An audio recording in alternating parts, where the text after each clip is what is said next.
안녕하세요. 예, 김기용입니다. 강의 기획서를 먼저 보시죠. 보시면 화수목 진행할 거고요. 그 다음에 8회입니다. 8회. 다른 분들보다 작년에 9회 했는데요.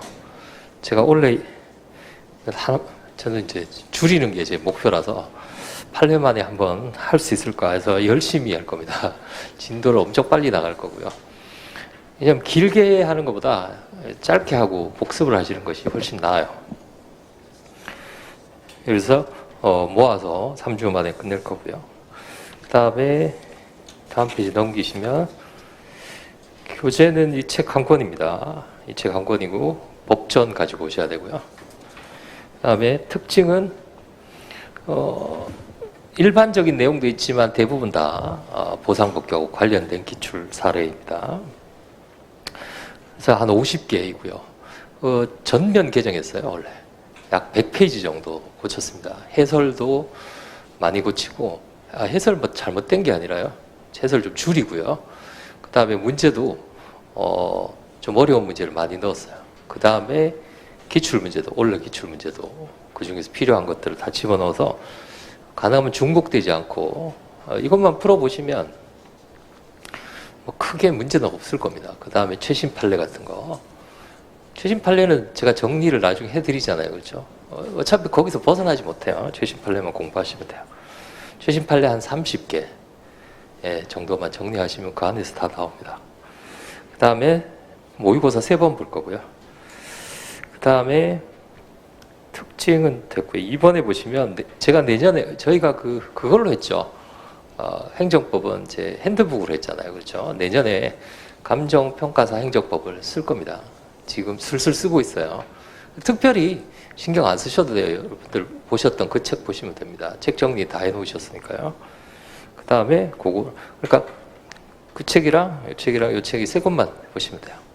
책을 너무 많이 늘리지 마시고 웬만한 분 한 권이죠. 보니까 막 600페이지 이렇더라고요. 그 중에서 털면은 일단은 3분의 1은 다 버려야 돼요. 필요 없는 내용은 필요 없습니다. 예. 그리고 사례집이라고 해놓고 약술 문제집처럼 돼 있는 그런 책도 필요 없고요. 모범에 대해서 써라. 누구나 다 낼 수 있어요. 그런 문제는 현재 출제 경영하고는 조금 너무 안 맞아요. 예. 그래서 지금 기출 사례인데 기출 문제가 한 5, 60%. 예. 타국가 시험 기출까지 포함해서 그 다음에 제가 만든 문제가 한 40% 이렇게 됩니다. 예, 그다음 별표 다 되어 있고요. 그 다음에 올해 특징은 굉장히 전체적으로 해설을 좀 슬림하게 만들었어요. 그래서 필요 없는 부분은 과감히 다 뺐습니다. 그래서 이 정도만 하시면 되겠어요. 그래서 이걸로 하시고 문제를 더 풀어보시고 싶으신 분들은 뭐 모의고사 문제 같은 거 구하셔서 문제만 보세요. 해설을 보지 마시고요. 그리고 문제 중에서 해설을 보셨는데 해설이 전혀 내가 들어보지도 못한 거다. 그럼 보지 마세요. 네? 전혀 들어보지 못한 거다. 그러면 너무 지엽적인 문제이거나 그런 문제는 나오지 않습니다. 시험 문제는. 그러니까 저희가 스터디에서 문제를 너무 많이 풀어보잖아요. 문제를 위한 문제가 너무 많아요. 그런 나오지도 않는 문제 아무리 해봤자 필요 없습니다. 나올 수도 있지 않습니까? 그럼 계속 그거 보세요. 안 나옵니다. 계속. 언젠가는 나오겠지. 안 나와요. 실제로 그러면 뭘 보면 아실 수 있냐면 기출 문제를 보세요. 기출 문제를. 예를 들어서 어떠한 특정한 주제에 대해서 기출 문제가 이제까지 평가사 시험에도 한 번도 안 나오고 다른 국가 시험에도 한 번도 안 나왔어요. 근데 중요하다는 건 말이 안 된단 말이죠. 아시겠죠? 중요한 것들은 다 나와요. 차라리 그거 외우시는 것보다 제가 말씀드렸잖아요. 그거 외우시는 것보다 자녀지 수용 청구 요건 외우시라고 제가 그랬잖아요. 그렇죠? 감정평가법 28조 요건 제가 외우시라고 그랬잖아요. 그렇죠? 그런 거 외우는 게 훨씬 더 나아요. 네, 실제로는. 그래서 어쨌든 근데 대신에 이제 문제를 푸는 요령이 있기 때문에 요령이 있어요. 그래서 여러분들이 이걸 보시면서 어떤 표현이 나왔을 때는 어떤 문제다라는 걸 아셔야 돼요. 그걸 배우는 거예요. 여기서는. 왜냐하면 문제가 나왔을 때 뭘 쓴다. 이걸 배우는 거고. 두 번째는 문제가 나왔을 때 답안을 어떻게 적는다. 이게 굉장히 중요해요. 답안 적는 방법은 제가 말씀드렸잖아요. 그렇죠?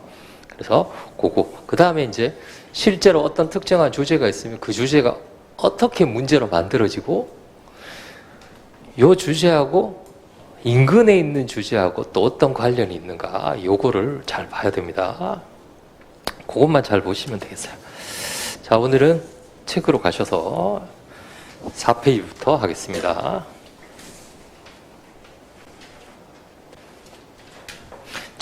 초반부에는 하루에 한 5개 정도 나갈 겁니다. 그리고 중후반부 가면 조금 더 빨라질 거예요. 왜냐하면 중복되는 쟁점이 있기 때문에 그렇습니다. 그래서 예습을 하시기보다는 예습을 하시려면 문제만 한번 읽어보세요. 다 풀어보지 마시고 문제만 한번 읽어보시는 것이 좋아요. 자, 4페이지 1번입니다. 이 문제는 입법고시 문제인데요. 이 문제는 이런 식으로는 문제가 나오지 않습니다. 이거는 다른 국가 시험에서도 아주, 그러니까 이 문제를 제가 넣어놓은 이유는 이런 문제가 나온다는 것이 아니라 이렇게 이제 그 이론을 이해를 잘 하고 있는가에 대한 논의예요. 먼저 이 책 설명을 드리면, 이 책은 자 보세요.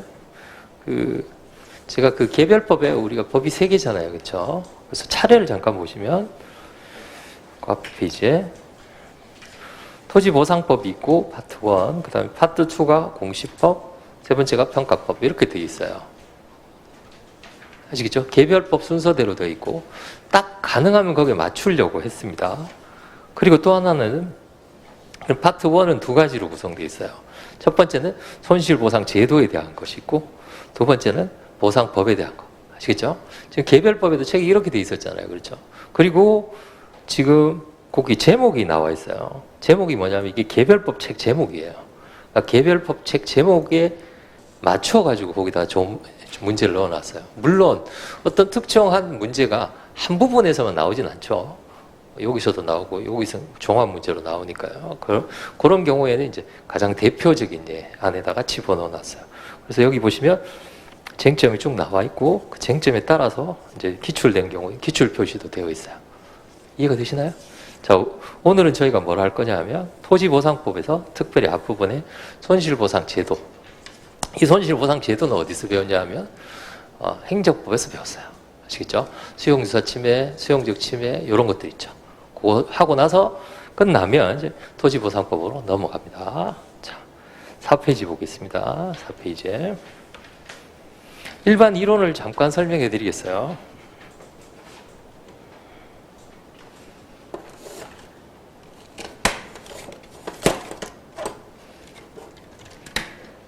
이 문제는 무슨 문제냐면 경계분리이론. 경계이론, 분리이론은 어디서 나왔나요? 헌법 23조 1항 2항의 법률이랑 두 번째 23조 3항의 법률이 질적으로 같은 거냐 질적으로 다른 거냐 거기에서 나왔죠. 여기서 경계분리이론이 나왔어요. 이게 첫 번째고, 두 번째는 23조 3항의 수용사용 제한과 보상에 관한 것이 같이 가야 되는가 아니면 따로 떨어져도 되는가. 여기서 뭐가 나옵니까? 불가분 조항의 논의가 나옵니다. 간단하게 설명드리면 23조 1, 2항의 법률 또는 제도, 그래서 여러분들 혹시 책 읽으시면 법제 이런 표현이 나와요. 법제. 법제는 법령과 법률과 제도를 말합니다. 법제, 손실보상 법제 뭐 이런 표현이 나오는데요. 이 법률과 제도가 같은 것이냐, 같은 것이냐, 같은 것이냐는 경계이론, 다른 것이다 분리이론. 경계이론, 분리이론. 자, 경계이론, 분리이론은 같은 것이다 다른 것이다. 경계이론, 분리이론은 예전에 약술 문제 같은 걸로 시험에 나왔어요. 근데 지금은 약술 문제로 시험에 나오지 않기 때문에. 근데 중요한 건 뭐냐면 그게 아니라요. 경계이론과 분리이론이 있을 때 여기에서 실익이 있어요. 수용에 관한 규율은 있고 보상에 관한 규율은 없을 때 해결 방법이 달라요. 경계이론과 분리이론은. 분리이론은 수용에 관한 규율은 있고 보상에 관한 규율은 없다는 건 어디 없다는 거예요? 법률이 없다는 얘기잖아요. 그렇죠? 법률에. 법률에 수용에 관한 규율, 그러면 뭐예요? 위헌이죠. 아시겠죠? 그래서 분리이론은 위헌적인 법률을 먼저 뜯어 고쳐야 된다 라고 보는 거예요. 그럼 이 상태를 해결하는 기관이 어디예요? 의회입니다. 아시겠죠? 의회가 법률의 개정에 따라서. 그런데 다시 말씀드리면 의회가 보상 규정을 두어야지만 손실보상을 해줄 수 있다는 게 분리이론이에요. 경계이론은 언제 의회가 보상 규정을 둘 때까지 법을 고치겠느냐라는 거예요. 고치기 전에 보상을 해줘야 된다는 거죠. 그러면 예를 들어 수용에 관한 규율과 보상에 관한 수용에 관한 규율이 있는데 보상에 관한 규율이 없는 상태에서 손실보상해 주세요. 그럼 법원은 난처하죠. 왜 난처해요? 법원은 사법부예요. 우리가 입법부, 사법부, 행정부 이렇게 얘기를 하잖아요. 삼권 분립이다 라고 얘기하지만 실질적인 권력은 의회에서 나옵니다. 모든 권력은 입법부에서 나와요. 자 보세요. 입법부에서 법을 만들죠. 그럼 행정부에서 행정을 하는데 무슨 행정이라고 합니까? 법치행정이잖아요. 법대로 행정을 해야 돼요. 처분도 뭡니까? 법집행행위예요. 법이 먼저예요. 법에 위반하면 위법이 되죠. 두 번째, 법대로 행정을 하는 게 행정부고요. 법에 따라서 재판하는 걸 사법부라고 합니다. 사법부는 뭐냐면 법 가지고 재판하는 기관이에요. 그럼 사법부는 뭐부터 있어야 됩니까? 법이 먼저 있어야 되겠죠. 아시겠죠? 그래서 여러분들이 배우시면 법률에 규정 없는 상태에서 어떤 재판을 청구하면 법원은 굉장히 난처합니다. 잘못하면 입법권을 침해할 수가 있거든요. 아시겠죠? 그래서 분리이론에 따른다면 입법이 먼저 있어야 된다. 그러나 경계이론에 따른다면 입법이 없어도 보상을 해줄 수 있다고 봅니다. 즉, 이 경우에는 이제 법원이 해결한다라는 거. 이게 제일 중요합니다. 자, 분리이론은 위헌의 문제를 해결. 경계이론은 무슨 문제를 해결? 보상의 문제를 해결한다. 이게 중요합니다. 그래서 헌법재판소는 어느 쪽에 계세요? 헌법재판소는 분리이론입니다. 법원은요? 경계이론이에요. 헌법 교수님들은 어느 쪽으로 가겠어요? 헌법 교수님들은 다수설이 분리이론이에요. 행정법 교수님들은 다수설이 경계이론입니다. 아시겠죠? 이렇게 되어 있다. 이게 경계분리이론이고요. 자, 두 번째입니다. 수용에 관한 규율은 있고 보상에 관한 규율은 없을 때 이 불가분자학 논의. 불가분자학 논의는 그러니까 순서대로 본다면 경계분리가 먼저 나오고 두 번째 불가분자학 논의가 나오는데 불가분자학 논의는 불가분자학으로 보는 견해와 불가분자학으로 보지 않는 견해 학설이 두 가지로 나누어져 있죠. 불가분자학으로 본다는 것은 수용에 관한 규율은 있고 보상에 관한 규율이 만약에 없다면 당연히 뭡니까?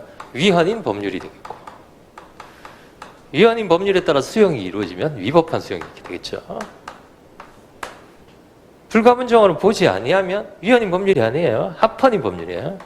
합헌인 법률이기 때문에 위법해지지도 않습니다. 적법하죠. 아시겠죠?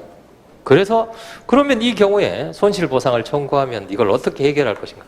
그럼 위법 상태로 해결하는 견해와 적법 상태로 해결하는 두 가지 견해가 있는데 위법 상태로 해결하는 견해가 바로 위헌무효설이에요. 위법하면 뭘 청구합니까? 국가배상을 청구해야 된다라는 견해예요.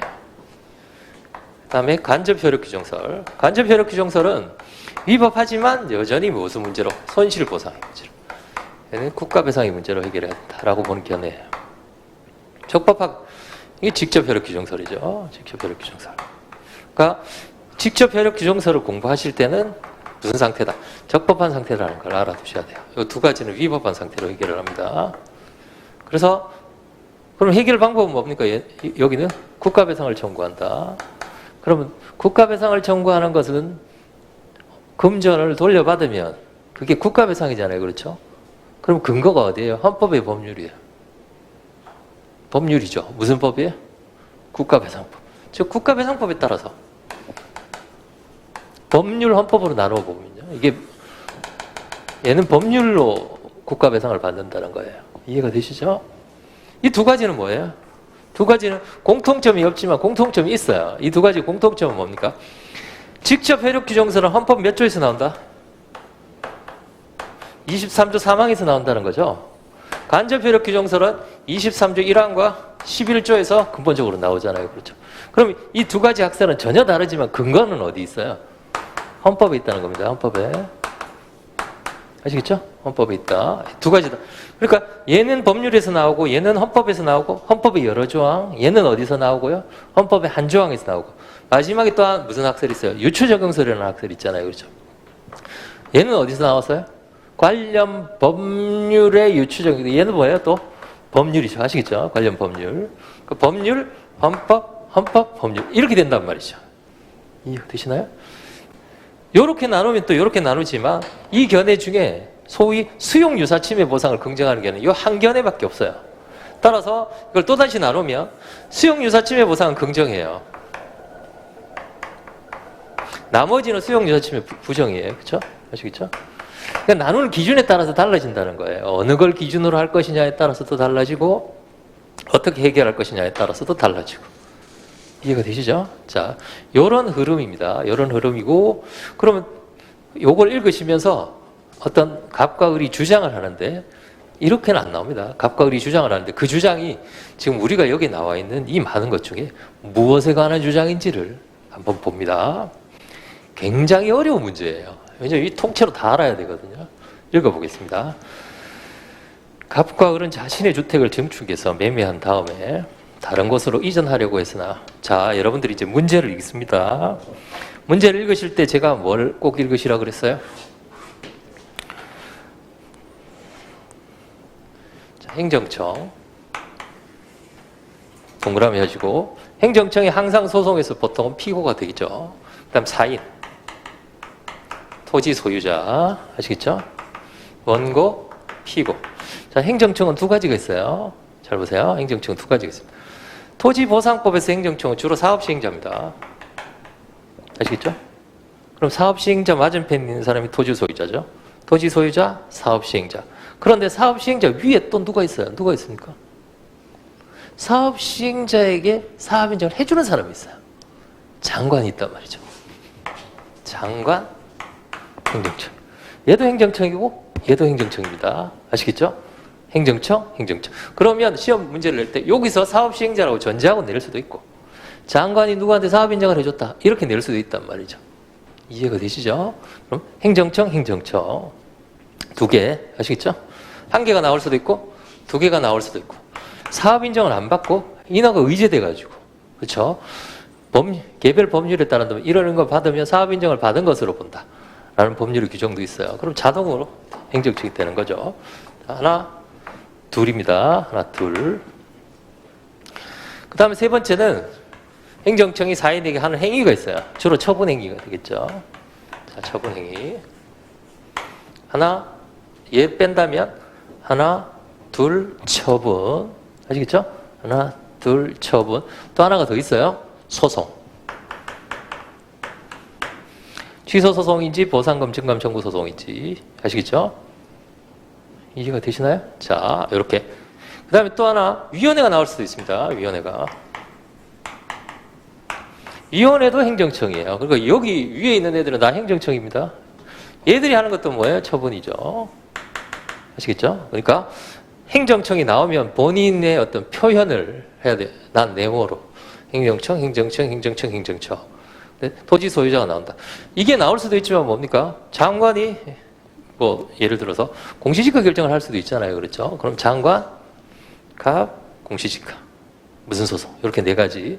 그 다음에 평가법에 가버리면 장관이 예를 들어서 감정평가사에게 징계를 할 수도 있잖아요. 그렇죠? 그럼 장관, 감정평가사, 징계가 처분이고 징계 사유. 아니면 그 다음에 나중에 소송. 요거 네 가지인데 또 하나 더 있으면 사유예요. 사유 5가지. 무슨 사유로 뭐 했다. 사유 나오면 뭐겠어요? 사유 나오면 사유 따라가는 애 있잖아요. 처추변입니다. 처분, 사유의 추가 변경이잖아요. 그렇죠? 사유 따라가는 거는 처추변하고 판결의 기소력이에요. 기소력, 처추변. 자, 5가지. 하나, 둘, 셋. 이해가 되시죠? 자, 그렇게 정리를 해 두시고 이 주인공들을 먼저 찾아낸다. 먼저 찾아내면요, 문제가 아무리 길어도 다시 그 문제를 읽을 필요는 없어요. 아시겠죠? 이해가 되시죠? 자, 갑과 을은 행정청 뭐 이런 얘기 안 나왔으니까 갑과 을은 그냥 사인입니다. 새로운 곳으로 이전하려 했으나 자신의 토지가 최근 장관에 의해서 국토의 계획 및 이용에 관한 법률 제38조 소정의 개발 제한 구역으로 지정됨에 따라서 개발 제한 구역입니다. 자, 개발 제한 구역, 지역, 지구, 구역, 지역, 지구, 구역, 시설 결정 전부 뭡니까? 도시군 관리계획 결정이에요. 국토계획법에서 안 배우셨습니까? 자, 처분적 계획입니다. 도시군 관리계획 결정이에요. 개발 제한 구역으로 지정했습니다. 자, 우리가 손실보상의 공용침해 중에 세 가지가 있죠. 수용 있고 사용 있고 제한 있어요. 수용은 박탈, 사용, 제한이 뭡니까? 제한 중에 제일 중요한 게 뭐예요? 이거예요. 개발 제한 구역. 수용 사용에 해당되지는 않지만 재산권의 재산 가치 감소 하락이잖아요. 그렇죠? 제일 대표적인 게 뭡니까? 개발 제한 구역 지정이에요. 제한입니다. 참고로 제한은 토지보상법에 나오지 않습니다. 토지보상법이 공용침해는 뭐만 나오죠? 수용하고 사용만 나옵니다. 제한은 토지보상법이 적용되지 않아요. 배우셨잖아요. 그렇죠? 수용, 사용을 하는 거하고 제한은 안 나옵니다. 토지보상법에는. 재산상 큰 피해, 이런 걸 잘 봐야 돼요. 큰 피해, 작은 피해 말고요. 큰 피해. 왜 큰 피해다? 손실보상이 문제되면 핵심이 뭐예요? 특별한 희생이잖아요. 그렇죠? 특별한 희생. 보게 됐고, 이로 인해서 수포로 돌아갈 지정에 이르게 된다. 갑과 을의 주장에 타당성을 검토하시오. 갑, 자신의 토지에 대한 개발 제한구역 지정은 내재적 한도를 넘는 특별한 희생에 해당하는 공용제한이다. 자, 경계 분리인 중에 어느 게 특별한 희생을 기준으로 해요? 분리이론은 뭡니까? 23조 1항과 3항은 이미 태어나면서부터 다른 법률이다. 이게 분리죠.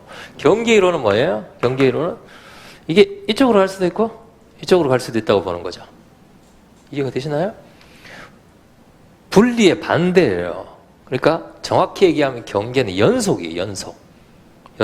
그러니까 요게 될 수도 있고 요게 될 수도 있어요. 하나의 행위 자체가. 제가 이거 한번 설명해 드렸습니다.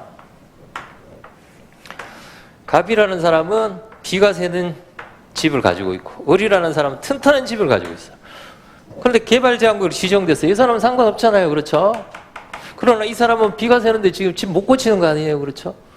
그러면 희생의 강도가 갑과 을이 같아요, 달라요? 다르단 말이에요.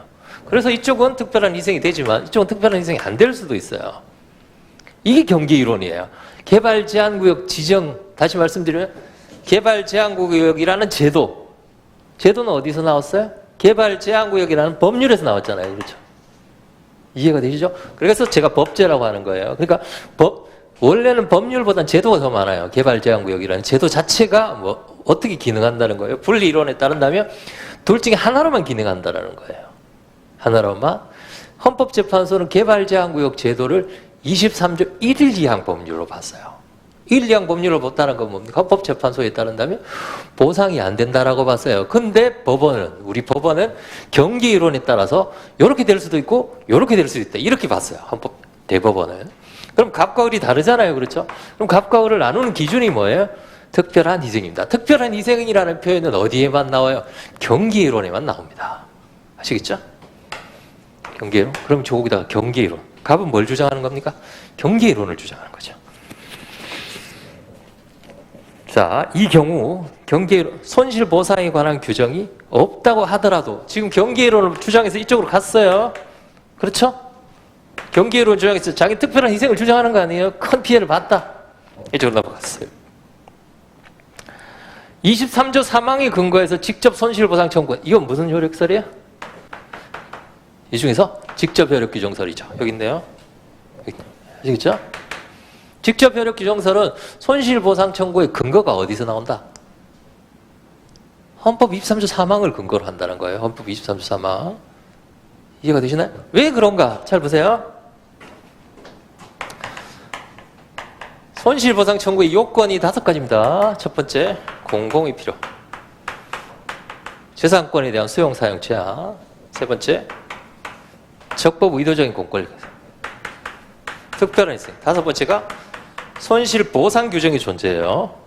아시겠죠? 지금 이 논의가 되는 것은 뭐 때문에요? 이게 없기 때문에 그런 거죠. 이해가 되시나요? 그러면 4가지 공제적 특별한 희생이 있다고 하더라도 손실보상에 관한 근거가 있어야 된다는 거예요. 근거가 이 견해는 근거가 뭐라는 거예요? 23조 사망. 유추적용설은요? 관련 법률. 이해가 되시죠? 간접효력 규정설은 23조 1항과 11조. 여기는요, 근거가 뭐예요? 근거가 아니죠. 이건 논의 영역이 다르죠. 제 위에 있는 견해는 손실보상이에요, 손해배상이에요? 위헌무효설은 국가배상이니까 손해배상이잖아요. 그렇죠? 국가배상이랑 손해배상은 같은 얘기입니다. 손해배상을 청구할 수 있다는 거예요. 이해가 되시죠? 그러니까 논의 영역이 완전 다른 거예요. 위헌무효설은. 이해가 되시죠? 자, 지금 이 견해는 무엇과 무엇? 경계이론과 직접효력지설을 주장한다. 그러니까 우리는 무슨 이론에 따른다? 경계이론을 따라가고 이 중에서 간접효력규정설, 수용유사 침해보상 긍정설로 넘어가게 되겠죠. 제가 이거 따라가시라 그랬잖아요. 그렇죠? 왔다 갔다 하시면. 자, 헌법 23조 3항은 불가분 조항이며 이건 맞단 말이죠. 이에 따라서 23조 1, 2항과 3항 간에는 소위 분리이론의 투잡은 해석이 전제되는데 벌써 틀렸죠. 분리이론하고 불가분 조항은 직접 관련성이 없습니다. 아시겠죠? 왜 그래요? 자 보세요. 경계분리이론 23조 1, 2항의 법률에 관한 논의고 불가분 조항은 23조 3항에 관한 논의예요. 그러니까 연결이 되지 않아요. 앞에 거는 맞지만 뒤에 건 틀렸어요. 따라서 보상을 요하는 공용저항에 해당함에도 헌법상 요구되는 법률에 의한 보상 규정이 전제되지 않았다면 이는 위헌 무효인 법률에 해당한다. 이 경우 위헌 무효인 법률에 대한 공용제한과 입법행위는 모두 불법행위를 구성하기 때문에 각각 국가배상을 청구할 때 어느 학설이에요? 위헌무효설. 아시겠죠? 위헌무효설을 주장하는 것이다. 그러니까 갑은 경계이론, 직접효력규정설. 자, 을은 분리이론, 불가분조항. 여기 보세요. 위헌무효설이기 때문에 뭡니까? 불가분조항으로 봐야 되겠죠, 당연히. 아시겠죠? 그러니까 위헌무효, 불가분조항으로 보는 건 맞아요. 불가분조항으로 보는 건 맞지만 위헌무효설은 틀렸다. 이런 문제는 그냥 이해만 하고 넘어가시면 돼요. 이거 답안 쓰기 엄청 어렵습니다. 그러니까 이렇게 막 흩어져 있는 거는 저도 답안을 쓸 때 고민했는데요. 앞에다가 경계분리론을 먼저 써요. 경계분리론, 불가분조항을 먼저 쓰고 그 다음에 해결 방법은 나는 간접효력 규정설이다 해놓고 갑의 주장의 타당성을 이렇게 썼습니다. 아시겠죠? 참고로 보세요. 자, 경계분리론 문제점 23조 1, 2항과 3항의 관계. 셋째 줄에 보세요. 의 법률이 본질적으로 법률 괄호 안에 뭐라고 되어 있어요? 제도예요. 법률을 규정한 제도도 됩니다. 아시겠죠? 그럼 이 문제에서는 뭡니까? 이 문제에서는 국토의 계획 이용에 관한 법률이 될 수도 있고 개발 제한 구역은 제도가 될 수도 있어요. 아시겠죠? 제도. 23조 1, 2항과 3항의 경우에는 정도의 차이만 있다. 특별한 희생 여부로. 자, 경계이론에서 특별한 희생이 나온다 그랬습니다. 따라서 특별한 희생의 경우에 보상 의무가 발생한다. 손실보상의 문제로 갑니다. 분리이론은 서로 독립 별개의 제도이다. 분리이론의 경우에는 뭘로 해결합니까? 둘째 줄에 금전보상에 대한 입법으로 해결한다. 그러면 경계이론은 어디서요? 법원에서. 분리이론은 어디서요? 의회에서 해결하는 얘기입니다. 의회에서. 그래서 분리이론에 따른다면 보상 입법을 통해서 입법자가 해결한다고 하지만 적절한 입법이 특히 우리나라에서는 적절한 입법이 시기적절하게 행해지고 있지 않죠. 그렇기 때문에 법원이 나서서 해결을 해야 된다라고 보는 견해입니다. 그래서 권리구제 공백 상태를 해결하기 위해서. 권리구제 공백 상태 아시겠죠? 분리이론에 따른다면 언제까지? 법 만들어질 때까지 기다리는 수밖에 없잖아요. 그렇죠? 권리구제 공백 상태 해결하기 위해서. 즉 권리구제 공백 상태를 해결하기 위해서 손실보상의 규정이 존재가 없을 때 이 문제를 어떻게 해결할 것이냐의 문제예요. 그러면 잘 보세요. 수용에 관한 규율이 있고 보상에 관한 규율이 없는 경우, 수용 유사 침해 보상의 경우, 수용적 침해 보상의 경우 다 공통점은 뭐예요? 손실보상에 관한 규정이 없다는 거예요. 아시겠죠? 수용적 침해 보상도 보상 규정이 없는 경우입니다. 그럼 어디서 가져와야 될 거 아니에요. 그러니까 가져오는데 다 요건이 다르단 말이에요. 아시겠죠? 근거가 공통점입니다. 아시겠죠? 근데 어떤 분은 해설을 보니까 수용적 침해 보상을 인정하자라고 해놓고 또는 여기 보시면 보상 규정이 없을 때 해설을 이렇게 놨어요. 이 참 특별한 이성이 있으면 손실보상을 청구할 수 있다. 완전 틀린 해설입니다. 우리가 지금 논의하고 있는 건 이거예요. 이겁니다, 이거. 손실보상 규정이 없는데 뭘 근거로 손실보상을 해줄 것인가에 관한 논의예요, 지금 이 논의는. 그런데 1, 2, 3, 4니까 손실보상 해줄 때 말이 안 되는 얘기죠, 그거는. 이해가 되시나요? 지금 이게 없는데 어떻게 이걸 근거로 할 때 할 수 있는가의 논의겠지. 1, 2, 3, 4면 손실보상 청구해서 이런 논의는 없어요. 이거 있으면 손실보상 청구할 수 있으면 뭐하러 합니까, 이거? 특별한 이성에서 끝나는 거죠. 그래서 이걸 근거로 해가지고 어떤 견해는 헌법을 근거로, 어떤 경우에는 관련 법률을 근거로 이렇게 하자는 얘기예요. 아시겠죠? 이거 모든 그 근거는 이겁니다. 5번째. 아시겠죠? 자, 그래서 경계이론이 타당하다. 자, 불가분조항 여부. 수요에 관한 규율은 있고 보상에 관한 규율은 없을 때 불가분조항으로 볼 것인지의 논의입니다. 불가분조항으로 보는 견해도 있고 불가분조항으로 보지 않는 견해도 있어요. 자, 불가분조항으로 보지 않는 견해는 왜 불가분조항으로 보지 않는가? 수요에 관한 규율은 있고 보상에 관한 규율이 없으면 이게 불가분조항을 보면 위헌 법률이 되어버리죠. 위헌 법률의 범위가 너무 넓어진다는 거예요. 법률의 범위가. 그럼 위헌 법률의 범위가 넓어지면 그 법률은 무슨 법률이 되고요? 위헌이 되고 위헌에 따른 처분은 다 위법한 처분이 되어버리거든요. 그래서 그런 것들이 너무 많아지기 때문에 불가분조항으로 봐서는 안 된다라는 논의가 나오게 되는 겁니다.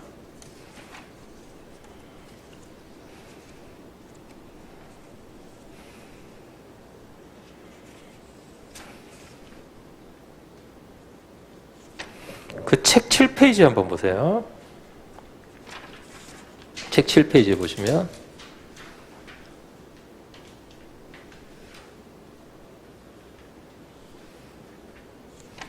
책 7페이지 문화재보호법에 보면 문화재청장은 문화재 지정할 때 문화재 보호하다고 필요하면 그 인근 지역을 문화재보호구역으로 지정할 수 있습니다.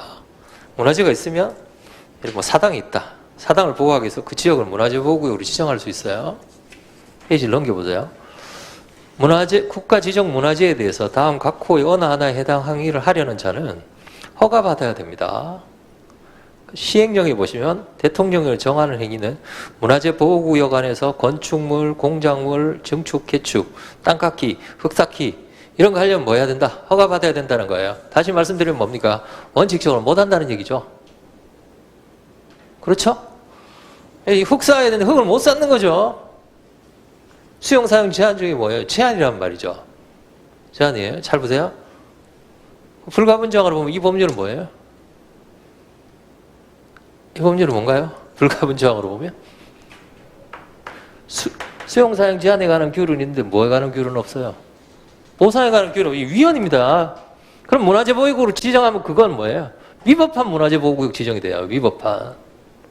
이해가 되시나요? 이제 그렇다라는 것은 불가분조항으로 보면 특히 우리는 수용사용뿐만 아니라 제한까지도 헌법이 토지보상법은 그래서 위험해가 뺀 거예요. 왜냐하면 토지보상법이 제한까지 넣으면 공용침해 범위가 너무 넓어지거든요. 넓은 상태에서 보상 규정 안 되면 바로 위헌이 되어버린단 말이죠. 이해가 되시죠? 그래서 불가분조항을 보지 말자는 견해가 나옵니다. 위헌의 범위가 넓어지면 법적 안정성에 문제가 생기니까요. 이해가 되시나요? 5페이지에 보시면 학설 A에 보상 규정 없는 법률은 모두 위헌이 선언되고 법적 안정성에 문제가 있다. 아시겠죠? 이해가 되시나요? 그 실제로 그런 법률을 딱 보면 대번에 이해가 되면 이거 다 위헌이면 이런 법률이 한두 개겠느냐 이렇게 생각이 들겠죠. 그러니까 불가분조항으로 안 보면서 어떻게 된다는 거예요? 이 경우에는 보상 규정이 없어도 얘는 어떻게 해결합니까? 얘는 아니지. 이 학설은요.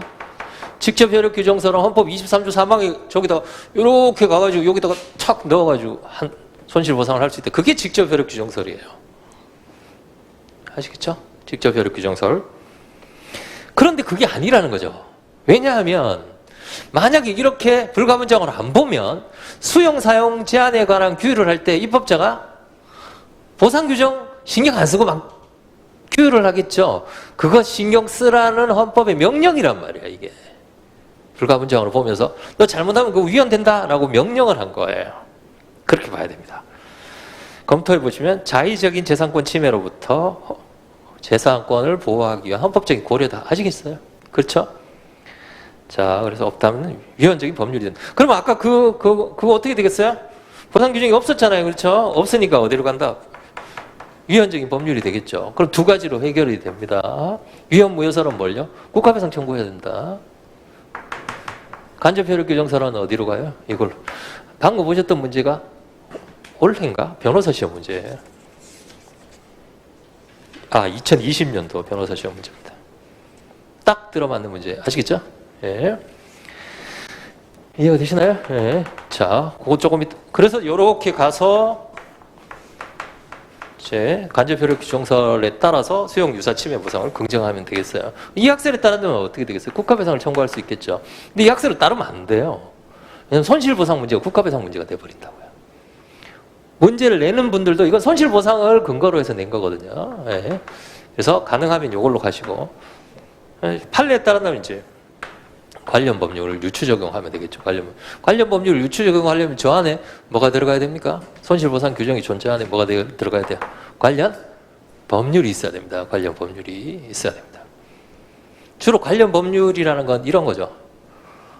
개별법의 규정이 없으면 토지보상법의 규정이 있으면 해주는, 또는 토지보상법의 규정이 없으면 개별법의. 그런데 토지보상법이 뭐가 없어요? 수용상 제한 중에 제한이 없잖아요. 제한이 없기 때문에 관련 법률이 있기 어려워요. 아시겠죠? 어쨌든 자, 그 다음에 갑의 주장의 타당성, 이제 권리 구제입니다. 경계 이론으로 보고 불가분정으로 본다면 다음 페이지는 이건 특별한 희생에 해당합니다. 재산상 큰 피해를 받기 때문에 특별한 희생에 해당한다. 이처럼 수용 등의 제한이 있었음에도 보상에 대한 입법이 없다면 위헌적인 법률이고, 따라서 개발자가 위법한 행정작용에 해당합니다. 왜 선생님 수용 유사 침해로 바로 안 썼습니까? 지금 이 문제는 이걸 다 물어보는 거예요. 이것도 물어보고 불가분정도 물어보고 이것도 물어보고, 이게 다 써야 되기 때문에 어느 정도 배분을 해야 돼요. 아시겠죠? 이것만 모조리 다 쓸 수는 없어요. 왜냐하면 경기분리론을 이미 했기 때문에 불가분정도 물어봤잖아요. 그렇죠? 그러니까 저는 요거 세 가지를 적절하게 분리를 해서, 그런데 이 문제가 아니고 2번에 2번처럼, 오른쪽 2번에 2번처럼 제일 아래 마지막 문단에 갑은 자신의 토지가 지정된 재산상 손실을 입었다고 주장을 합니다. 관계법령에는 이에 관한 손실보상 규정이 없어요. 재산권 침해됐다는 갑의 주장의 당부를 검토하시오. 손실이 발생했다. 당부를 검토하시오라고 한다면 이 문제는 뭐예요? 이 문제는 이제 손실보상을 어떻게 해줄 것인가에 대한 문제로 넘어가겠죠. 이 문제하고 이 문제 약간 달라요. 자, 위로 6페이지 위로 가셔서 제일 위에 간접효력 규정설에 따른다면 23조 1항과 11조 더하기 23조 3항과 관련 규정의 유추 해석, 이 네 가지는 외워두시기 바랍니다. 유추 해석해서 수용유사 침해 보상을 긍정한 다음에 손실보상을 청구할 수 있다고 봅니다. 타당성, 첫 번째, 개발제한구역이 특별한 희생에 해당한다라는 주장. 특별한 희생은 경계이론에 따른 겁니다. 아까 말씀드렸죠. 분리이론은 특별한 희생이라는 표현 안 씁니다. 왜 안 써요? 23조 1, 2항 법률하고 4항의 법률은 쪼개져 있기 때문에 어떤 기준에 따라서 이게 되고가 아니에요. 아시겠죠? 그럼 뭐 언제 1, 2항 법률이고 4항 법률이고, 그거는 입법 취지를 봐야 된다고 봅니다. 입법 취지를 봐서 입법자가 23조 1, 2항의 근거에서 법률을 만들었는지 4항에 의해서 만들었는지 그걸 찾아봐야 된다고 봅니다. 그 다음에 특별한 희생. 첫 번째, 24 직접 효력 규정설에 따른 겁니다. 위법한 침해이기 때문에 이를 근거로, 직접 효력 규정설은 불가분정이 아니라는 점을 근거로 하죠. 타당하지 않다. 자, 두 번째, 불가분정. 불가분정은 맞죠. 분리이론은 경계이론이 타당합니다. 이거 틀렸고. 그러니까 본인이 판단을 해서 본인이 취하고 있는 견해에서 그 갑과 을의 주장을 이렇게 비판해 보라는 겁니다. 그러니까 여기서부터 여기까지 다시 말씀드리면 경계이론부터 불가분정에서 간접효력 규정설에서 수용유사 침해보상 긍정설까지 꿰고 있어야 돼요. 거기에 틀린 것들은 요거 틀렸다, 요거 틀렸다, 요거 틀렸다 이렇게 주장을 해야 된단 말이죠. 그리고 이런 문제는 너희들은 불가분조항, 분리이론, 간접효력규정설 이런 거를 연결되는 걸 알고 있느냐? 공부 좀 해라. 이렇게 하는 문제예요. 자, 위헌무효설의 주장입니다. 국가배상 청구할 수 있다는 거. 그러나 국가배상은 기본적으로 악행에 대한 보상이고, 두 번째는 이건 손실보상은 특별한 희생에 대한 거죠. 따라서 본질이 다릅니다. 따라서 위헌무효설은 타당하지 않다. 위헌무효설의 제일 난점은 뭡니까? 국가배상으로 간다고 국가배상은 위법한 경우만 되는 것이 아니라 위법하고 또 무슨 요건이 있어야 돼요? 고의과실 요건이 있어야 되겠죠? 고의과실이 굉장히 어렵습니다. 공익을, 저를 보세요. 공익을 위해서 재산권 희생했는데 공무원에게 고의과실이 있겠어요? 있을 수도 있지 않습니까? 아니죠. 잘 보세요.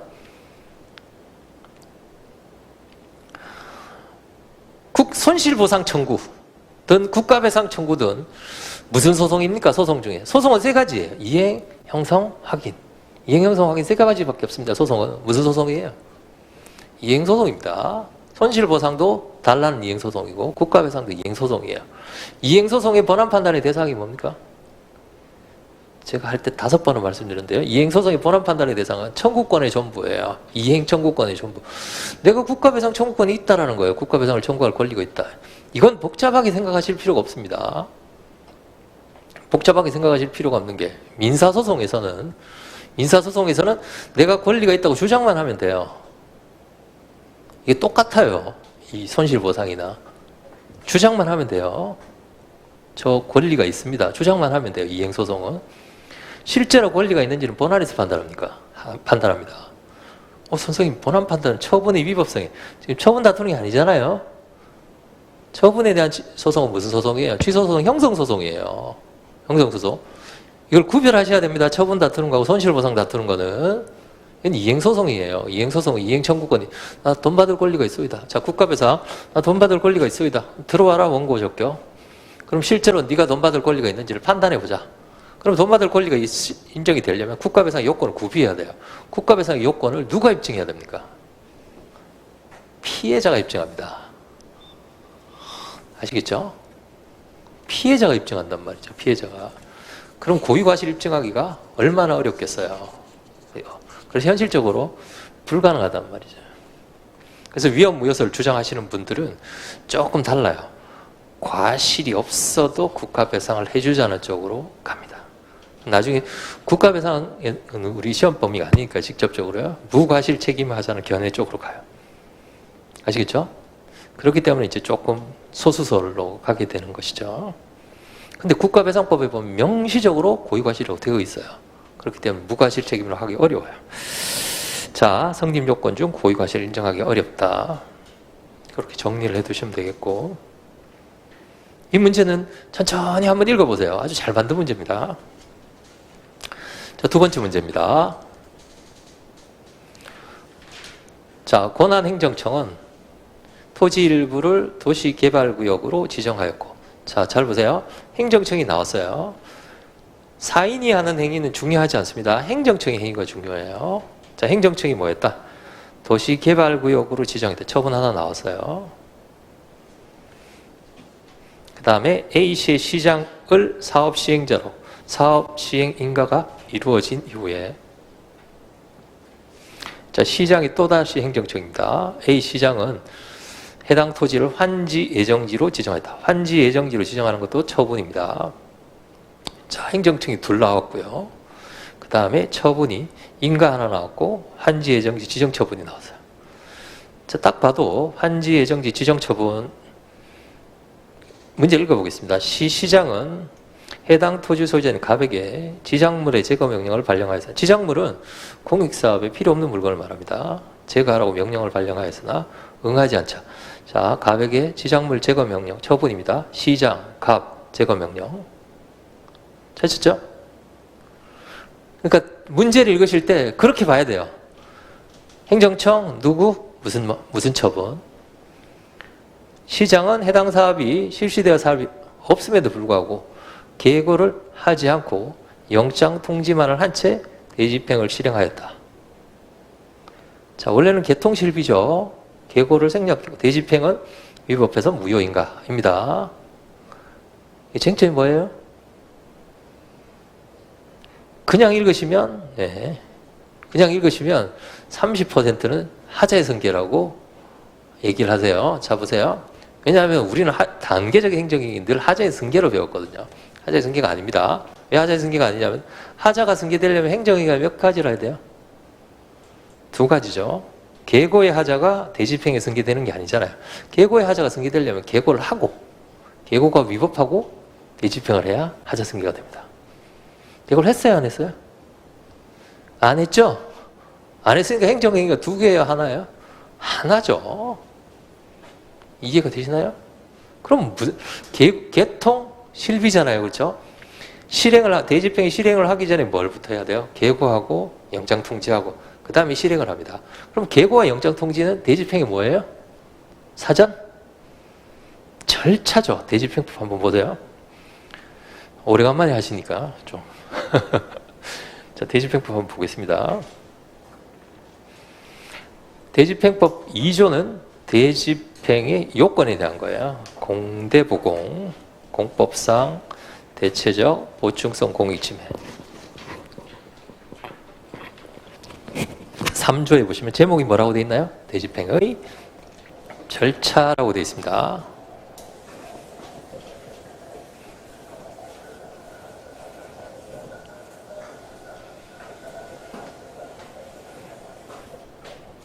대집행의 대자가 무슨 대자인가요? 큰 대자 아닙니다. 대신한다는 대자예요. 누구 대신해서요? 의무 위반자 대신해서요. 갑이 무허가 건축물을 가지고 있습니다. 무허가 건축물을. 대체적 자기 의무잖아요. 그렇죠? 대체적 자기 의무에 위반이 있어야 돼요. 대체적 자기 의무 위반이 있으려면 이 사람을 대체적 자기 의무 위반 상태로 만들어야 되겠죠. 그렇죠? 자기 의무 위반이 있으려면 무슨 명령을 내려야 돼요? 자귀하명을 내려야 돼요. 자귀하명.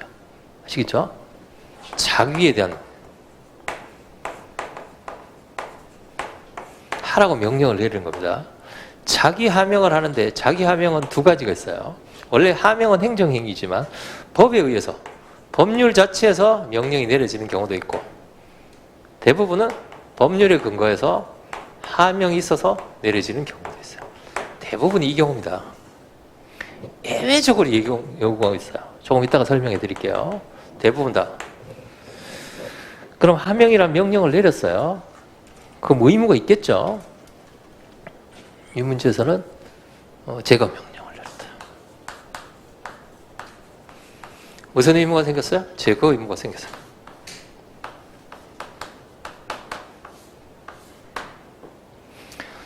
자, 여기를 보시죠. 제가 저 사람이 채권이 있어요. 갑이 우리에게 채권이 있어요. 너 돈 내라. 돈 줘야 될 의무가 있을 거 아니에요. 그렇죠. 원래 기간이 지났으면 돈 줘야 되는데 안 줍니다. 그럼 어떻게 해야 돼요? 돈 대신 내가 TV를 가져가겠다. 가져가면 안 되죠. 왜 안 돼요? 혹시 민법 시간에 자력강제 금지 이런 거 안 배우셨나요? 자력강제 금지입니다. 강제로 가지고 오면 절도나 강도예요. 그럼 어떻게 해야 된다? 법원의 도움을 받아야 돼요. 법원에다 소송을 제기합니다. 소송을 제기해서 그래 네가 저 사람에게 받을 권리가 있다 라는 판결을 받아서 그 판결문을 가지고 강제 집행을 하는 거예요. 이해가 되시나요? 그래서 사인은 강제 집행을 할 수 있는 권한이 없습니다. 사인이 사인에게 강제 집행, 예외적인 경우를 제외하고는 없어요. 그런데 행정청은 달라요. 너 제거해라 라고 명령을 내렸는데 제거 안 합니다. 그럼 법원은 도움을 받을 필요가 없어요.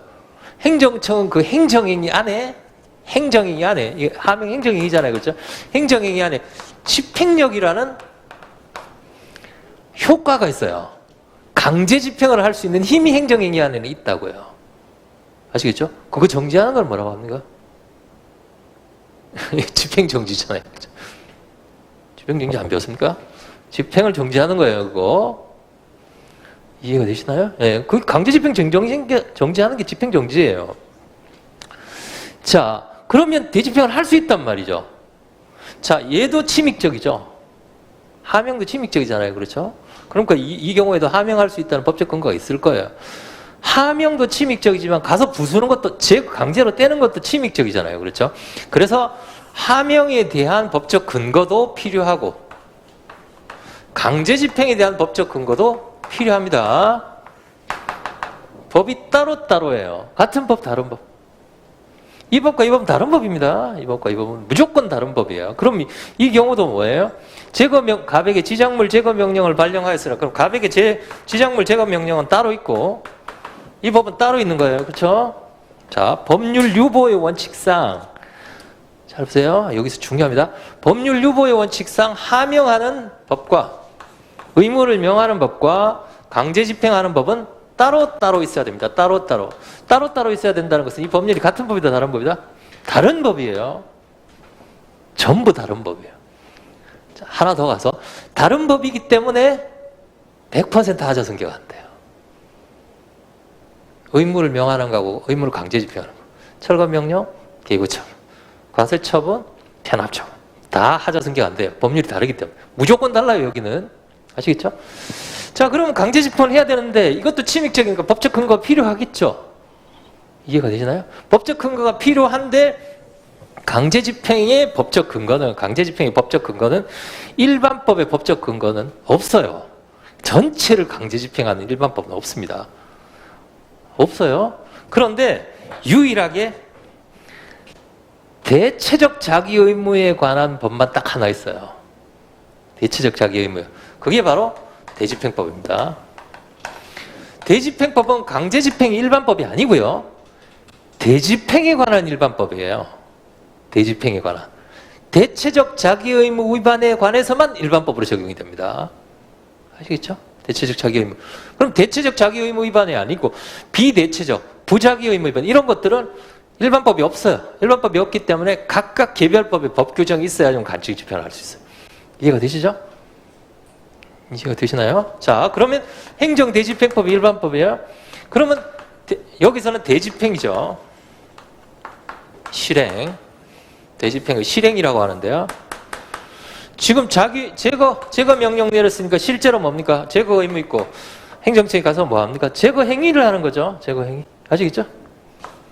제거 행위. 가서 뭐 뗀다든지 철거한다든지. 제거 행위 눈에 보여요, 안 보여요? 보이시잖아요. 그렇죠? 눈에 보이는 건 무슨 행위예요? 법적 행위, 사실행위. 사실행위입니다. 권력적 사실행위. 자, 제거 행위를 그러면은 제거 의무가 생겼는데 제거해라 안 합니다. 가서 바로 제거하느냐. 그리고 야박하지 않아요. 일정한 3조에 보면 대집행을 하기 전에 사전 절차를 거치도록 되어 있습니다. 아시겠죠? 우리가 알고 있는 절차, 청문, 이유제시 이런 것들은 처분이 아니에요. 근데 절차는 그 자체로 처분일 수도 있습니다. 아시겠죠? 그 자체로. 그래서 처분이 절차가 뭐가 있냐면 계고, 그 다음에 영장통지. 이 두 가지를 가진 개통, 실행이에요. 그렇죠? 그런데 잘 보세요. 계고 3조 1항에 보시면 전조의 규정이 대집행의 절차라고 되어 있죠. 전조의 규정에 의한 처분, 즉 대집행을 하려 함에 있어서는 상당한 기간을 정해서 이행하지 않는다면 미리 문서로서 계고해야 된다. 이 경우 고려해서 뭐 계고 기간 필요한 기간을 확보하도록 상당한 기간, 두 번째는 문서로서 해야 된다. 자, 첫 번째 상당한 기간 문서로 해야 되고, 세 번째 우리 대법원 판례는 계고 범위가 특정되어 있어야 된다고 봅니다. 이건 판례가 필요로 한다고 봐요. 자, 요건이 몇 가지. 요거 학설의 대립 요건이 있는 게 하나 더 있는데 그건 놔두고요. 세 가지예요. 요게 뭐예요? 계고의 요건입니다. 3조 2항 영장. 전항이 계고를 받고 지정 기간 내에 의무를 이행하지 않아야 할 때. 잘 보세요. 3조 1항도 보세요. 대집행을 하려 함에 있어서는 계고해야 된다라고 돼 있어요. 아시겠죠? 대집행을 하려 함에 있어서는 계고를 해야 된다라고 되어 있어요. 그 얘기는 3조 1항의 대집행, 계고 안에 뭐가 포함이 되어 있어요? 대집행이 포함이 되어 있죠. 이거 하려면 이거부터 먼저 해야 된다 이렇게 돼 있잖아요. 그렇죠? 다시 말씀드리면 선행하는 행위가 후행하는 행위의 전제 조건에 요건이 돼 있잖아요. 그렇죠? 그렇잖아요. 조문이 그렇게 돼 있잖아요. 전제 조건이나 요건이 되어 있으면 나중에 하자승계 가서 하나의 법률 효과를 목적으로 한다. 제가 하나의 법률 효과를 목적으로 할 때 첫 번째 하나의 법률 안에 있어야 돼요. 두 번째는 뭡니까? 조문이 딱 붙어 있어야 된다 그랬잖아요. 그렇죠? 2조, 3조 이렇게 돼 있잖아요. 그러면서 3조가 2조 하려면 3조의 계고를 먼저 해야 되는데 이렇게 돼 있어야 하나의 법률 요건을 목적으로 하는 것에 딱 들어맞는 거예요. 전제 조건이에요. 요건. 그럼 하자승계가 되겠죠. 아시겠죠? 다음에 영장통지도 요건이 보세요. 계고를 받고 의무를 이행하지 아니하면 해당 행정청은 영장으로서 문서 하나 보냅니다. 시기, 성명, 그 다음에 비용을 통지해야 돼요. 시기, 성명, 비용을 통지해야 된다. 둘 다 통지입니다. 아시겠죠? 통지 두 번 합니다. 앞에는 추상적으로 통지하고요. 두 번째는 구체적으로 통지합니다. 통지를 두 번이나 해요. 왜냐하면 대집행위라는 것이 굉장히 침해 강도가 세기 때문에 그렇습니다. 두 번 합니다. 친절도 하죠. 자 보세요. 그러면 계고를 했는데 이 중에 하나를 빼먹었어요. 그럼 하자 있는 계고. 두 번째, 영장 통지를 했는데 하나를 빼먹었어요. 그럼 하자 있는 영장 통지. 그리고 나서 대집행위 실행합니다. 그럼 하자 승계예요. 아시겠죠? 요거 하면서 요거의 하자를 주장할 수 있는 게 요게 하자 승계예요. 그러나 안 했어요, 계고를. 안 하면 이거의 절차상 하자입니다. 바로. 이제 아시겠죠? 예전에 이거 행정고시에 나왔었어요, 시험에. 30%가 하자 승계를 줬단 말이죠. 네. 왜냐하면 제가 그림으로서는, 글로서는 잘 안 보여요. 하자 승계는 항상 행정행위가 두 개라는 걸 전제로 알아두시면 되겠습니다. 이해가 되시나요, 이거? 그 다음에 계속 보시면 조문을 보겠습니다. 그래서 4조의 대집행 실행하고 5조에 보시면 비용 납부 명령서 대집행에 의한 비용이 징수에 의하의 경우에는 문서로 납부를 명했다. 비용 징수. 이게 급부하명이잖아요. 그렇죠? 급부하명. 조문을 펴두시고 그러면은 절차가 하나, 둘, 셋, 넷, 4단계의 절차를 거치도록 되어 있죠. 자 보세요. 요거는 하명이에요. 행정행위예요. 그렇죠? 행정행위. 급부하명. 요거는 권력적 사실행위죠. 눈에 보이잖아요. 그렇죠? 모든 대집행위 실행은 권력적 사실행위입니다. 철거행위, 제거행위 뭐 아시겠죠? 얘는 뭔가요? 계고와 영장 통지는 전부 통지입니다. 아시겠죠? 통지. 뭔가를 알려주는 거예요. 통지는 두 가지가 있습니다. 통지는 알려주는 건데 상대방의 권리 의무에 전혀 영향을 주지 않는 상대방의 권리 의무에 있는 거 있다, 며칠이면 며칠이다 라고 알려주는 것을 사실의 통지라고 합니다. 사실의 통지는 사실행위예요. 사실행위이기 때문에 권리나 의무하고 관련이 없습니다. 권리나 의무하고 관련이 없어요. 그냥 알려주는 거예요. 여기 분필이 있습니다. 이렇게 알려주는 거예요. 자, 여기 보세요. 행정심판 청구 기간은 처분이 있음을 안 날로도 90일입니다. 심판법에 나와 있어요. 27조에 1항에 나와 있어요. 근데 고지를 해줘요. 처분하면서. 안 날로도 90일이나 할 수 있습니다. 알려주는 거. 안 알려줘도 됩니다. 사실은. 알려주는 거. 이게 사실의 통지예요. 권리 제한 의무 부과 효과가 없어요. 그러나 반대로 권리 제한 의무 부과 효과가 있는 게 있어요. 있는 게 준법률행위적 행정행위로 이거 배우셨죠? 행정행위로 통지예요. 이거는 준법률행위적 행정행위입니다. 행정행위이기 때문에 법적인 행위예요. 권리 의무에 영향을 줍니다. 아시겠죠? 준법률행위적 행정의 통지의 예가 독촉류예요. 독촉류, 독촉. 독촉하는 것들은 전부 다 여기 들어갑니다. 아시겠죠? 얘들 뭐예요? 전부 다? 잘 보세요. 당신 건축물이 철거될 예정입니다. 이렇게 알려줬어요. 여러분들이 보시기에는 권리 제한 의무 부과로 느끼시나요? 아니면 권리 제한 의무 부과 상관없다고 느끼시나요? 다시. 당신의 재산이 곧 압류됩니다. 어때요? 세금 안 내서 당신 재산 곧 압류됩니다. 하, 친절하네 라고 느끼시면 이거 대범하신 분들. 우리 같은 분들은 빨리 세금 내야 되는데 의무 부과로 느낀다는 거예요. 어느 쪽인가요? 요거 쪽이죠. 아시겠죠? 이해가 되시나요? 네. 모든 독촉류들은 다 준법률행정 행정의 통지예요. 계고, 준법률행정 통지. 나중에 그 감정평가법에 보면 과징금 부과하고 독촉합니다. 안 내면은 그 독촉 다 준법률행정 행정행위로 통지입니다. 아시겠죠? 차이를 아시겠죠? 사실의 통지는 많아요, 종류가. 그러니까 많기 때문에 요거를 외우세요. 독촉류들은 다 통지다. 얘들 다 통지입니다. 준법률행. 따라서 다 행정행위예요. 아시겠죠? 알려주는 거잖아요. 그렇죠? 곧 철거됨을 알려드립니다. 허허, 친절하네. 위에. 아이고, 빨리 철거해야 된대. 잘 보세요. 그냥 알려드리는 건데. 자, 보세요. 철거됨을 알려드립니다. 실제로 뭐처럼 느껴요? 철거하라는 명령처럼 안 느끼나요? 당신의 재산이 곧 압류됨을 알려드립니다. 뒤집으면 뭐예요? 세금 빨리 내세요. 이 얘기 아니에요. 그렇죠? 그렇게 알려주는 통지가 뒤집으면 법률행위적 행정행위처럼 느껴진다는 거예요. 아시겠죠? 하명처럼 느껴진다는 거예요. 여기도 하명처럼 느껴지는 거 아닙니까? 제거 명령하고 곧 제거될 걸 알려드립니다. 그러면 사실은 실질적으로 또 다른 제거 명령처럼 느껴져요.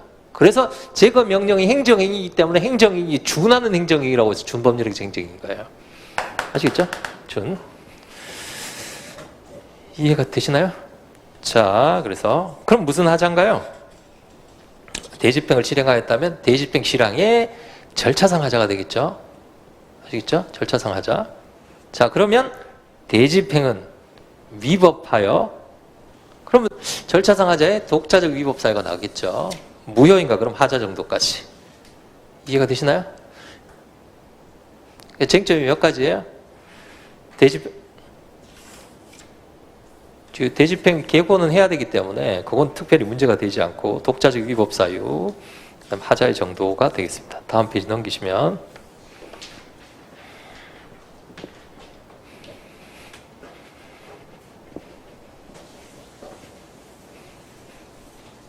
자, 문제점 쓰는 거 제가 설명해 드렸죠. 지난번에 문제 상황. 문제 상황, 문제점. 세 가지 들어가야 된다 그랬어요. 사실, 논점, 조문. 사실부터 시작합니다. 이런 사정이 있었다. 한 줄 내지 한 줄 반 정도. 아시겠죠? 사실에서 제일 좋은 건 뭐예요? 사실에서 제일 좋은 거 주인공 들어가는 게 제일 좋죠. 아시겠죠? 행정청, 사인, 처분 이름, 소송. 만약에 소송이라면 이렇게 네 가지. 아시겠죠? 처분이 아니면 뭐가 들어가겠어요? 손실보상이죠. 아시겠죠? 손실배상에 관한 소송. 대부분 다 소송에서 끝나기 때문에 누가 누구한테 뭐 때문에 손실보상을 청구했는데 이렇게 쓰시면 돼요. 그 다음에 논점을 써야 됩니다. 논점. 지금 여기서 논점은 뭡니까? 너무 헷갈리시면 사실은 일단 놔두시고, 사실은 있는 대로 쓰시지 마시고 축약해서 쓰세요. 있는 대로 쓰시면 이 분량을 늘리는 것처럼 보여져요. 그래서 필요한 거 한 줄 반 내지 두 줄 정도 쓰시고, 논점. 여기 논점은 뭡니까? 절차상 하자의 독자적 위법 사유하고 계고를 하지 않은 대집행 실행행위의 위법성의 정도죠. 아시겠죠? 그거 쓰시고. 그 다음 조문 있습니다. 조문 두 가지죠. 첫 번째 참조 조문.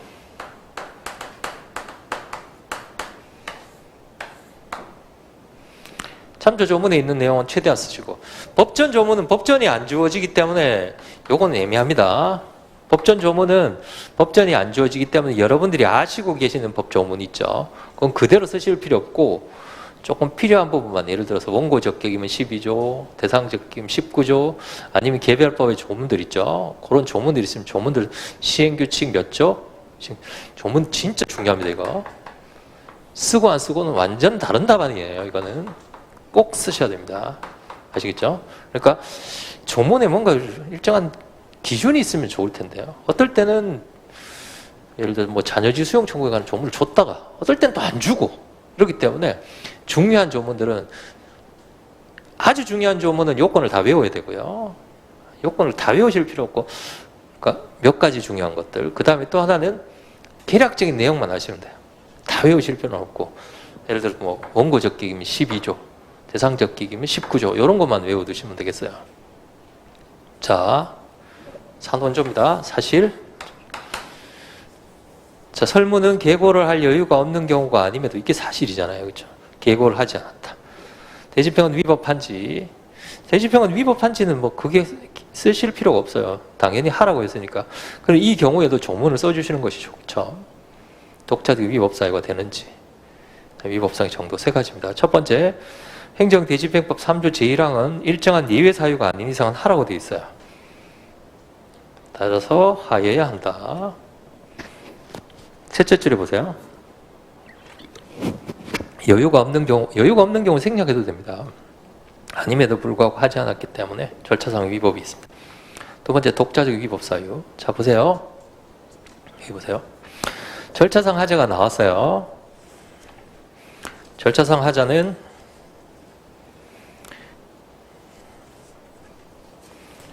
17페이지 보세요.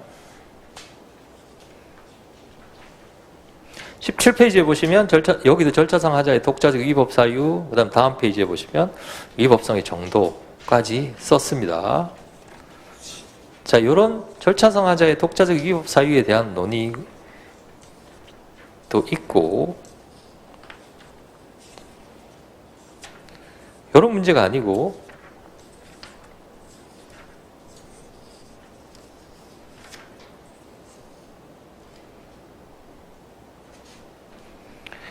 (54페이지) 한번 보세요.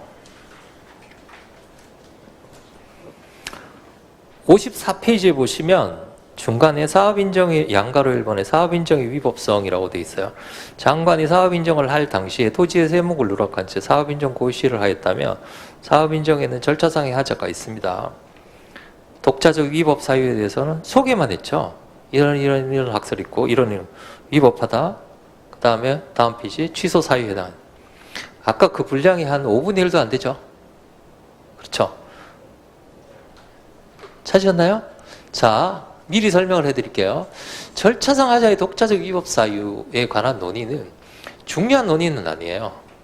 중요한 논의가 아니기 때문에 더 중요한 쟁점이 있으면, 예를 들어 하자 승계 같은 중요한 쟁점이 있으면 절차상 하자의 독자적 위법 사유는 그냥 개략적인 것만 쓰면 돼요. 학설 소개 내지 판례하고 그다음 하자 정도만 간단하게 써주시면 되겠어요. 하자 정도도 필요한 경우만 쓰세요. 위법성에서 끝나는 경우면 하자 정도는 쓸 필요가 없어요. 근데 하자 승계는 하자 정도가 취소 사유로 해야 되니까 당연히 써야 되겠죠. 이해가 되시나요, 이거? 그런데 만약 이런 논의가 아니에요. 아무리 봐도 절차상 하자밖에 없어요. 그럼 절차상 하자를 쓰세요. 아시겠죠? 이 질문 굉장히 많이 받았습니다. 이 절차상 하자의 독자적 위법 사유를 얼마나 써야 되는지에 관해서 질문을 많이 받았는데요. 구별이 되시나요? 예, 그렇게 구별해서 알아두시면 됩니다. 주로 절차상 하자는 하자 승계하고 많이 나와요. 왜냐하면 절차상 하자는 취소 사유잖아요. 찾기도 쉽고, 그러니까 하자 승계에서 기출에서도 많이 나왔습니다. 이 문제에서는 뭐 다른 게 없잖아요, 그렇죠? 그래서 절차상 하자의 독자적 위법 사유를 써주시면 되겠습니다. 왜 독자적 위법 사유가 문제가 되는가? 이건 잠깐 쉴까요? 잠깐 쉬었다가 독자적 위법 사유 문제 되는지 설명드리겠습니다.